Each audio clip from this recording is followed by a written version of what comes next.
all pain is psychological in a sense that we really need to be conscious to feel pain, right? So we feel pain with our brains, not with our knees or our backs. Right. Yeah. So in that sense, all pain is subjective and psychological. That's what we need to start with and understand that the injury model, that there is an injury there, that is not enough to explain patients' problems and patients' pain.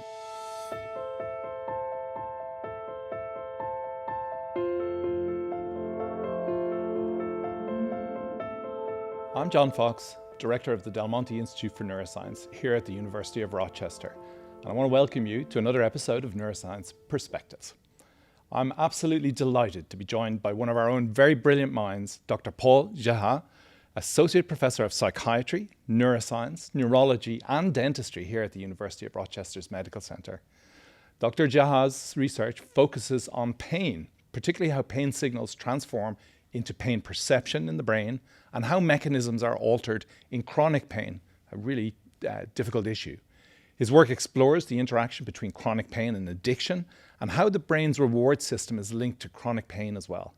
He is currently investigating if language or facial expressions can be used to diagnose people with chronic pain, and if a biomarker in the brain can identify who is at risk of low back pain becoming chronic and whether the brain signature of chronic low back pain can also indicate other chronic musculoskeletal conditions like knee arthritis pain or nervous system related chronic pain. Paul, it's really fantastic to have you here sitting in that seat. I'm dying to get into this issue of pain with you, which I can't imagine there's a single person listening in or watching us who hasn't had, their encounters with pain and chronic pain. And it's really one of those disorders, if I may say, that impacts a huge number of people, particularly people as they age, that we don't have a whole ton of solutions for. Thank you for having me, John. Yes, it's definitely a huge problem. The number, for example, in the U.S. Society is big. So almost a third of the population suffers from some kind of chronic pain. And half of these patients actually suffer from disabling chronic pain. And we're talking of the order of 50 to 60 million Americans who are suffering from disabling chronic pain. But a third, so almost 100 million, they deal with chronic pain basically every day. Yeah. Chronic low back pain, for example, is the number one cause of disability worldwide. Right. Yeah. So more than anything else. And like you said, as the population ages all over the globe, the prevalence of chronic pain is going to keep increasing. The average person out there develops some pain. You go to the pharmacy, the chemist, you get yourself some non-steroidal anti-inflammatories, the usual stuff, ibuprofen, acetaminophen, and that works to a point. These are very effective, but they're effective for very small periods of time, and you can't be taking them for months and I guess forever. Yes. And so we're looking for more long-term solutions to the actual causes rather than just sort of treating the symptoms. Exactly, to treat the causes, and a lot of the work now is focused on also preventing the development of chronic pain. First of all, you put human beings into an MRI machine. We've nice examples here at the back, and you ask a very straightforward question: is somebody suffering from chronic pain, has their brain been reorganized, changed in some way structurally based on that pain? Or the alternative is that are there risk factors in the way the brain's organized that makes you more susceptible to a chronic pain condition? Is that the two sides of the equation? Yes, exactly. So the first question, and me and many other pain researchers who are working on the brain are asking this question, is how different is the brain of patients who have suffered from chronic pain? Is it different from pain-free controls? Now we are asking the question also. Right. And the answer there is yes, right? There's very clear replicable evidence now. Yes, now we have plenty of evidence showing that definitely it is different from a healthy population that has not at least experienced chronic pain. And some of these, just to make sure that our listeners understand, some of these are major information highways in the brain, white matter tracks, myelinated tracks that have changed their density and their connectivity as a function of suffering from pain over a period of time. Yes, so there are major structural changes. For example, we see changes in volumes and shape of some subcortical limbic areas, and also there are changes in the white matter. Although the changes in the white matter tend to be more on the measures that we see predicting what's going to happen. I see. Okay. So rather than the cross-sectional differences between groups. But I mean, which is a key insight. There are people out there who don't have necessarily pain now, yes, but their brain is more susceptible in the long run to developing a chronic pain condition. Exactly. After an acute injury. Yes, and we did find a white matter pathway, which is a major highway in the brain, which is connecting the frontoparietal cortices on the right. We showed that in 3 different sites, 3 different studies, different scanners, different populations, European and American patients, that this highway actually seems to have properties that can predict if you are resilient. Right. And is it more connectivity in that highway or less connectivity that's predicted? So more connectivity seems to predict resilience. And more directionality of water flow, as much as we can tell from the diffusion images. In addition to these findings, there are now some characteristics that we can see in the structure of patients' brains that show that they are different. And most recently, we are trying to see if we can actually identify those changes, exact changes in animal models of chronic pain, in order to be able to identify those markers in the animals and really try to understand more in depth what do they mean, how do they translate between humans and animals.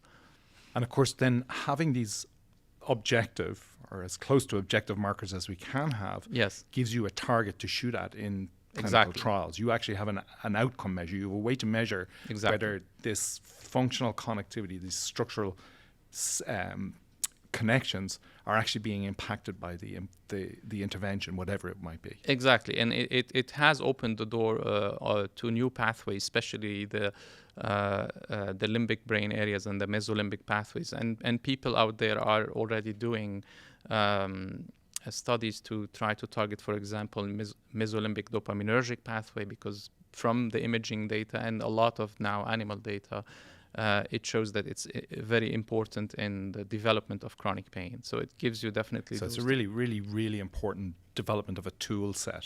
Exactly. That gets clinicians past smiley faces on a piece of paper. Exactly, yes. And so new targets and also new tools. For example, I think that, it's still at its very beginning, but the pathways that we have been identifying for resilience, I think they should be tested in, for example, patients who are going for back surgery, because we know that a lot of patients with back surgery, they don't do well after the surgery, and actually some of them get worse. Right. There is a label for that in medicine called failed back surgery syndrome, and those patients actually suffer a lot after. If they're and this is a surgery that went completely well, no mistakes, nothing, but still the patient comes out worse from a pain perspective. Yeah, and there's a very distinct possibility you might have been able to say something about whether this person was predisposed to this. Exactly. Post-surgery syndrome. Exactly. So one way of using those markers would be, if we scan those patients' brains, will we be able to say, okay, this patient is at a higher risk of developing more pain, or is not going to respond to the surgery, and so you would avoid the suffering, and you would also avoid a lot of the cost of going through surgery also. I just want to cycle back to something that you slipped in there. Yeah. Multiple scanners, different manufacturers, multiple research groups across multiple countries/continents. Yes. That's very important, right? Yes. Tell us why that's important. If you want to have a measure that is valid, it has to be reproducible across scanners, across continents, and reproducible in the same type of population. Right. If you repeat it again. So that's now currently the challenge that we are facing, not just with pain imaging, but with all kinds of imaging that we are doing. And now we are working, because a lot of researchers across the world and also major funders have actually provided us with large data sets. And we are working now to see if, for example, what we have identified and others have identified in the last, I would say, 30 years of brain imaging, it stands the test of reproducibility. What is reproducible, what is not, and how can we validate what we have, or actually just say, well, those findings were not reproduced and we shouldn't go that way. And so my lab has engaged in this effort clearly. We have two different studies where we try to really see if our finding is reproducible. But now you have also researchers who are trying to study pain in the UK Biobank, which has hundreds of thousands of brains, right? Scanned. I mean, it's not a clearly well-phenotyped population, but the field is heading there because we want something that is valid and reproducible and that works, that we can really bring back to the clinic and make use of it and help patients treatment. Yeah, no, I think it's a very important point, right? The rigor and reproducibility, exactly, that scalability across different countries is a completely key component of doing good science in this space. Exactly. Can we go back a little bit to the psychological behavioral health component of pain? I know from people in my own family, who had suffered really, really long-term chronic pain conditions, and how hard it was for them to be taken seriously by clinicians, because in some ways I suppose there's a frustration for clinicians. They don't have a whole lot to offer. Right. And then this person keeps showing up and saying, I'm in terrible pain, I have this horrendous condition going on and on and on. And there's this component that is psychological, which is, of course, the person becomes, when you're a chronic pain sufferer, you tend to perseverate on the chronic pain, right? It becomes, in some ways, the central tenet of your daily being, right? A lot of people are just governed by that pain. And so it really goes into psychology, psychiatry space. How are we dealing with that? How should we be dealing with that as a clinical enterprise and a research enterprise? I would say something that may sound a little extreme, but all pain is psychological in a sense that we really need to be conscious to feel pain, right? So we feel pain with our brains, not with our knees or our backs. Right. Yeah. So in that sense, all pain is subjective and psychological, and all pains have a psychological component. Now, that's what we need to start with, and in a way,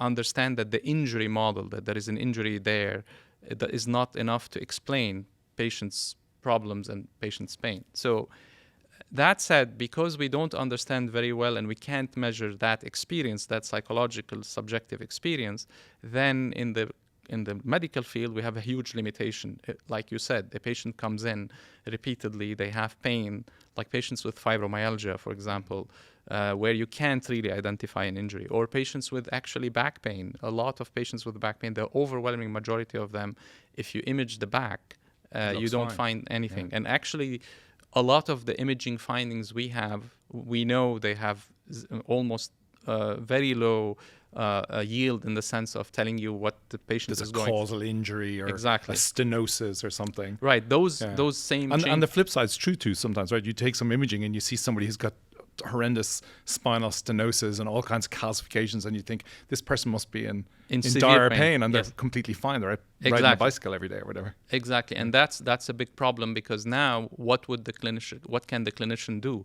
They can't find the injury, right? In that sense, and that's where our medical model has been for decades, maybe centuries. So. But now there is I think there is an improved understanding across disciplines that the psychological aspect of pain, that it's actually related not just to the muscles and tendons and bones, but it's also related to the nerve fibers and the spinal cord and the brainstem and the cortex, that all are, processing and receiving this input. And so now people are more aware of that, and so they tend to try to understand the patients holistically, in the sense of, is this patient depressed? Is that patient under stress? What can we do to help them maybe improve their ability to cope with their pain, or help them reduce how much they're suffering from it, before we jump, let's say, and do a back surgery? But I would say this is still not an approach that is happening all over, but but the field is definitely changing.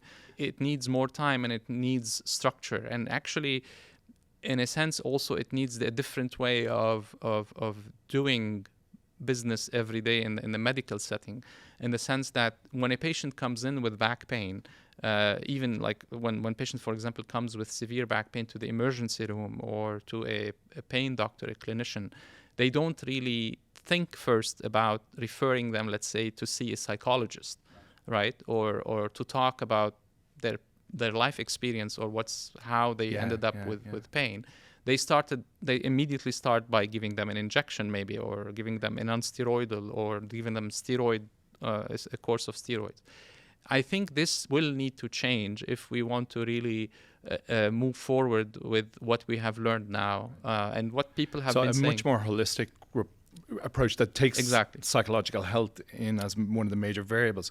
Of course, when somebody's a chronic pain sufferer, the last thing they want to be told is that it's in their mind, right? That's exactly not a good message. And exactly, and that is also I think related to the teaching that we had done in medical schools and the medical field, and to the public, that it's in the back, it's in the knee, which is partly true, but also there is the other aspect of it that is not just in the knee or in the back, right? So there are, for example, 20% of patients who go on to have a knee replacement, but they still have pain after the knee replacement. Yeah. So that is key to saying that there is something it's beyond not just the physical space.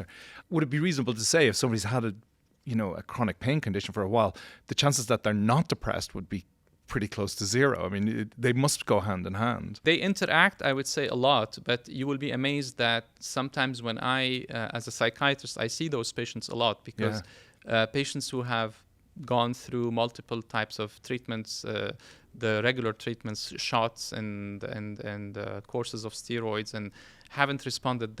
I see a lot of those patients myself now, not in the lab only, but in the clinic, and a lot of them are clearly depressed, and they would meet a DSM diagnosis of the major depressive disorder, or have a PTSD, or have anxiety, or generalized anxiety disorder. Exactly.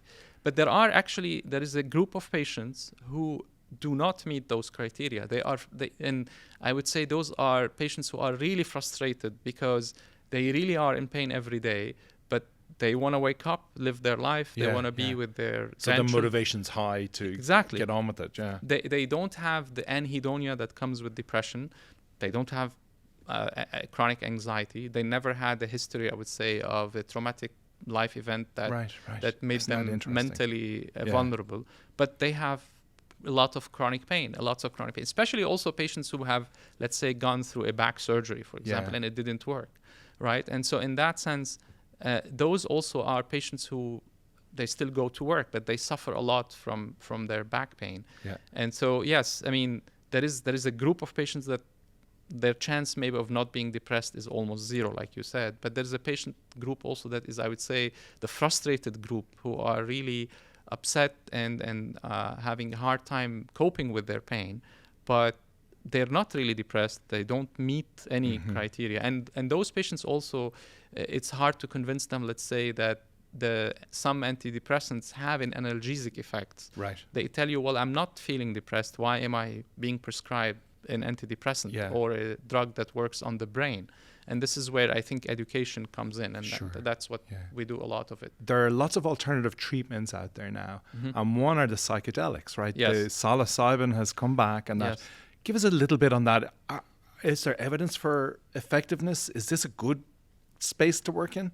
It's definitely an area of research, I would say. I don't think that yet that we have the evidence that it works for chronic pain. There is some evidence that it works in other conditions that have things in common with pain, like major depression, for example. But we don't yet have the evidence that it's going to be transformative also in chronic pain. I hope it will be, and I think definitely it's a field that is worth looking into. And given the fact that a lot of the chronic pain conditions like back pain we think, at least I'm from the group of scientists think that the brain actually plays a critical or a key role more than the periphery, I think maybe those patients could benefit from a psychedelic, for example, treatment. But I think we're still very early. We're not there yet. And mechanism of impact on pain, do we have any idea? It's basically hitting the reset button on the, I would say, the limbic brain, which is responsible for all kinds of emotional learning that happen during the course of our lives. And in that sense, it might actually, I would say, rewire, but in a very metaphorical way, our limbic brain to the point where it helps in giving you a new start in that sense. And maybe breaking that ring of fire, the perseverance, the depression, anxiety, over focus on the pain. And also there is a gate in the brain that you might be able to close or give it, make it so that the threshold for pain to come to the conscious aspect of life is much higher now.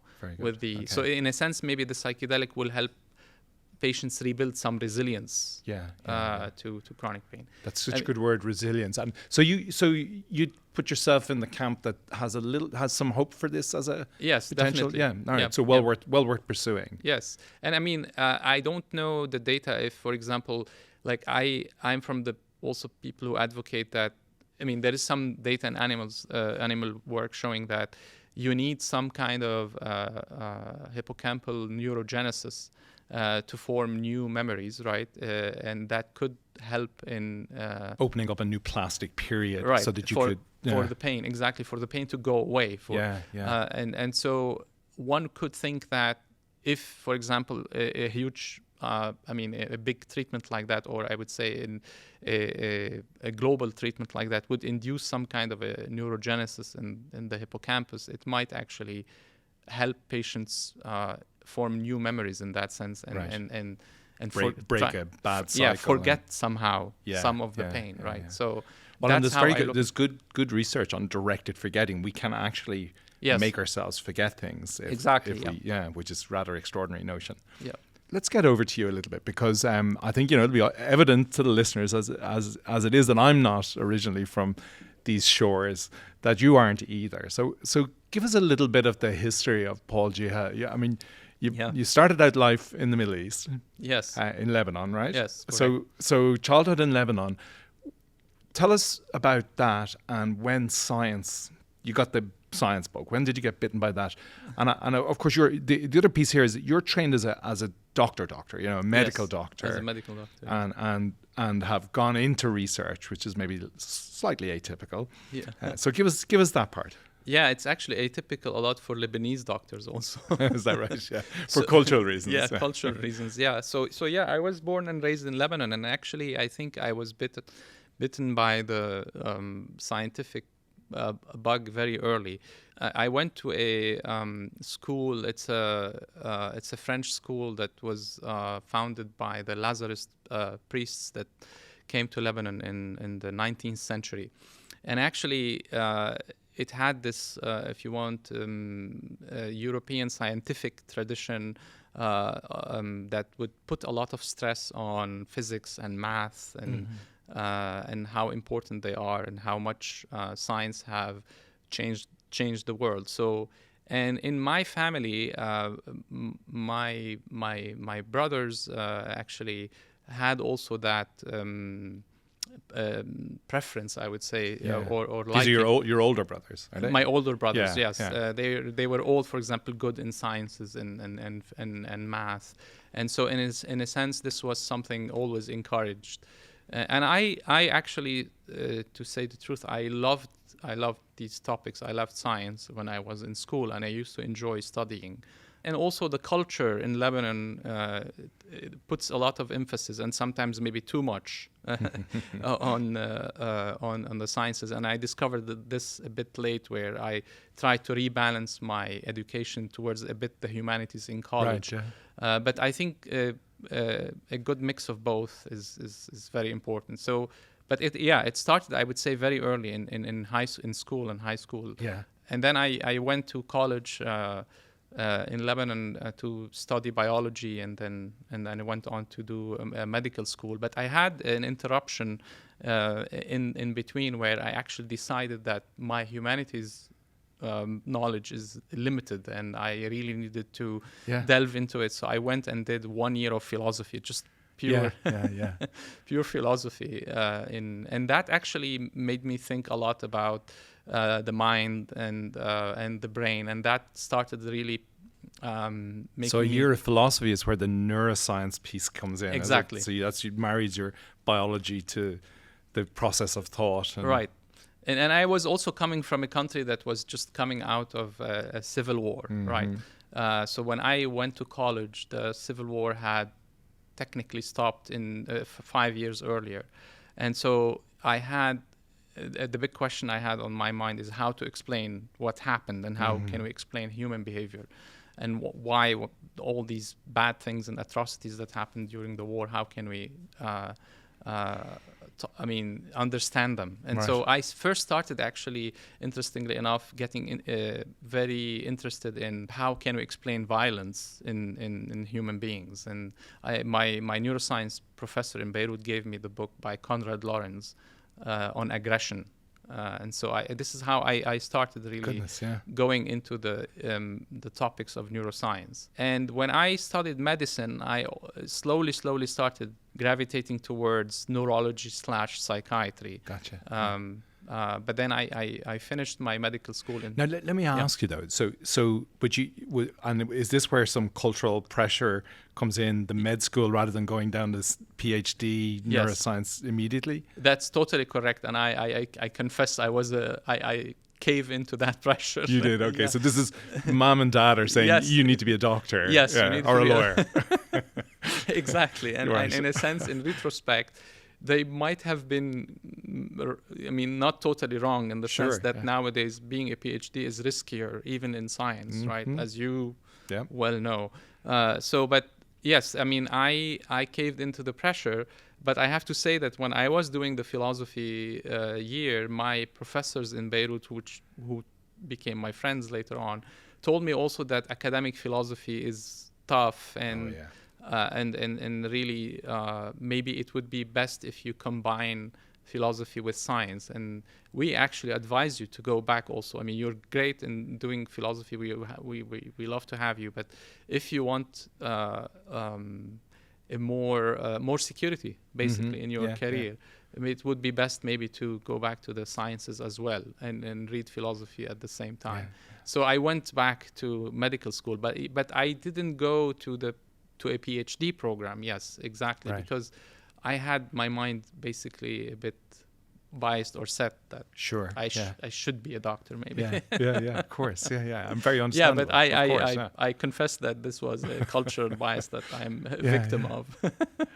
So you finish your MD. Now at some point you transitioned to the United States. Tell us, what was the decision point there? What brought you to the States, and why? After medical school, usually there is this wave that people go through always, that they end up in either Europe or the US, because specialty training is better, basically. So this is how it starts usually. And also, I see. So this would be a very typical thing for a Lebanese MD graduate to do. Go to the US, go to the UK, someplace in Europe to do a subspecialty. Exactly. And a lot of MDs go back to Lebanon to work. But that's a typical path, I would say. And in a sense also because I wanted something different. I wanted to travel more and really experience other cultures. And also the situation at the time in Lebanon was not great, neither economically nor politically. Exactly. So also leaving Lebanon to have a better life elsewhere was also a very good idea. So this is how I ended up making the decision. And I had also, a lot of it was by accident, because my neuroscience professor at the time in Beirut he had a connection with my mentor, who later became my mentor in Chicago. And so they were they were exchanging emails and he said, I have a good prospect for you. And yeah, exactly. So and I ended up in Vanya Apkarian's lab in Chicago. Yeah. It was a bit by accident. I didn't have much choice at the time. Yeah. But I saw that I saw he was doing brain imaging, and I was immediately very excited. And Vanya is a pain researcher. Is that so? That's the intro to pain specifically, then. Exactly. This is how I started in pain research, because Vanya was is still a world-renowned researcher in pain. And also there is a tradition at the American University of Beirut. Actually, a lot of the neuroscience department was included faculty who were doing pain research, but in Beirut they were doing it on animal models. I see. And so there is this tradition and link. Okay. And this is how also I ended up in the pain field. Now you went to Chicago, but you ended up at Yale. So yes. Tell us about that transition and what brought you to Yale. Yeah, so I did actually 5 years in Vanya's lab and doing research and brain imaging in pain patients, and it was actually quite exciting. And I had a hard time deciding actually whether I should go back to the clinic or not. And of course, my mom always was reminding me that I should be a real doctor. So and by the end, I think that's what mothers are there for, you know. Yeah. By the end of the 4 or 5 years, I got convinced that I can go to psychiatry and bring some ideas from what I've learned in the lab back to psychiatry, where we can do more measurement of the subjective experience of not just pain at the time, but I ended up going back to pain research. But I had the idea in mind that psychiatry would be the place where, if you've had an experience in brain imaging, it would be great to be, because you can bring the tool that now everybody is using. So I applied for the match, and I ended up matching at Yale University. Yeah. And then we got you. We poached you in the end here at Rochester, and we're very pleased to have you here. These are turbulent times for science. Yes. And we're in a transition patch, you'd have to say. Youngsters coming into the field, students coming to your lab. What are you saying to them? How are you saying to them, this is a good idea, or can you say that in good conscience to be in our field? Yeah, I mean, definitely, this is a very turbulent time, and very concerning time. I think students who come to the lab these days are actually quite aware of how difficult it is to be in science. And I just tend to remind them, and a lot of them already know this, like, for example, what I think my mentors used to tell me, like Vanya, for example, that if you don't feel really passionate about science, you might not be ready for the sacrifices that you have to do, because we work a lot.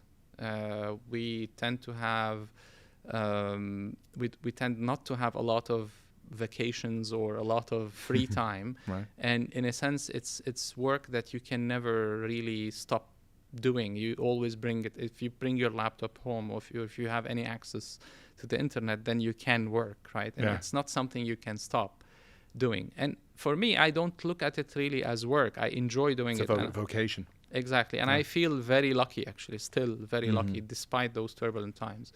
But I tell my students that they have to know what they're getting into.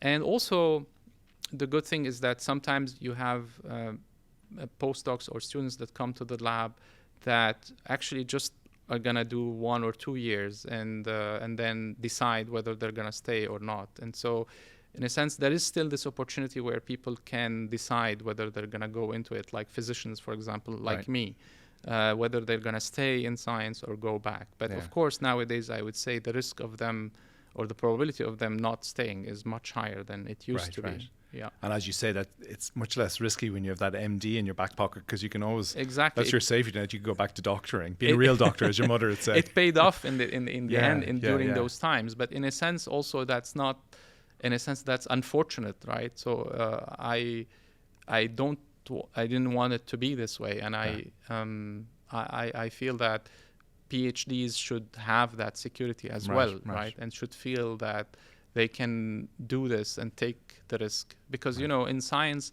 there are lots of unknowns, and even if you are doing the right thing and asking the right questions, you might not get the answers you want or you think you're going to have. And so there are lots of failures and lots of negative results, I would say. And that is happening every day. And if that's happening... And it's interesting you say failures, and I appreciate why you say that. But in our lab, we say there's really not a failure. Yes, it might not work out the way you had thought it would, but that's a piece of very, very valuable information. It shuts that particular thesis down, and then you move to the next one. And by definition, 95% of the things that we do shouldn't work, right? Exactly. Maybe failure is a strong word, but yes, exactly. And also this atmosphere of funding that is really hard, like where, for example, NIH's funding lines keeps getting lower and lower, right? And so that means a lot of the grants you're going to send are not going to get funded despite having really relatively good scores, right? So so all of this now factors in, and this is something I think every scientist now at any level thinks about every day, and so that's what There's definitely anxiety in the communities, right? But would you consider yourself hopeful, or are you a little bit pessimistic about the next decade, let's say? I am hopeful because I still think, and maybe I'm being a bit romantic here, that science is the only, I would say, I call it thing or activity that will always change the world. And I still think that there are scientists out there, I hope I'm one of them, but that are going to actually change the way we think and change the world and move the fields that they are working in forward to the point where science is seen again as something that properly valued, exactly, and that this is something we cannot exist without investing in it. And so I still feel that there are scientists who are doing that already, and that's gonna keep happening. And in that sense, I think people who undervalue science maybe will get to realize that they're making a mistake, a huge mistake. Right. So in that sense, I am optimistic. But if you ask me the path to optimism I have, it's not very clear. But I'm not going to give up, yes. Yeah. Well, that's a great hopeful message to finish on, I think. And as you just said, I hope I'm one of them. I've had the great good fortune to observe the work that you've been doing over the past few years, and I'm absolutely certain that you're making major contributions to the world of neuroscience. I know that for a fact, Paul. Paul, it's such a pleasure to have you here. Thank you for taking the time. Thank you for also having me, and I'm also feel very lucky to be at the Neuroscience Institute here. Excellent. Thanks.